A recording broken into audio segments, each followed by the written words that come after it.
അല്ലാന്ന് എന്ത് കണ്ടിട്ടാണ് നമ്മൾ ഈ അഹങ്കരിക്കുന്നത്? ഈ തൊലി വെളുപ്പ് കണ്ടിട്ടോ? അല്ലെങ്കിൽ കയ്യിലുള്ള പൈസ കണ്ടിട്ടോ?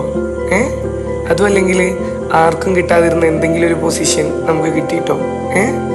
എടാ, ഇതൊക്കെ നഷ്ടപ്പെടാൻ അധിക സമയമൊന്നും വേണ്ട.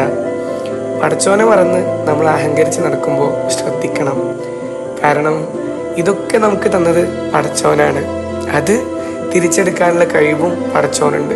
അത് നമ്മൾ മറക്കരുത്. പിന്നെ ആരും അത്ര നല്ലതൊന്നുമല്ല. ഒരുപാട് തെറ്റുകൾ ആരും അറിയാതെ നമ്മൾ ചെയ്യുന്നുണ്ട്, അല്ലെങ്കിൽ ചെയ്തു പോയിട്ടുണ്ട്. അതൊക്കെ പടച്ചോൻ മറച്ചു വെച്ചത് കൊണ്ടാണ് ഇന്ന് നമ്മൾ മറ്റുള്ളവരുടെ മുമ്പിൽ നല്ലവനായിട്ട് ജീവിക്കുന്നത്. അതുകൊണ്ട് അഹങ്കാരം അത് നമുക്ക് നല്ലതല്ല. മറ്റുള്ളവരോട് സ്നേഹത്തോടെയും കരുണയോടെയും ജീവിക്കണം. എല്ലാവരെയും ഒരുപോലെ കാണാൻ പഠിക്കണം.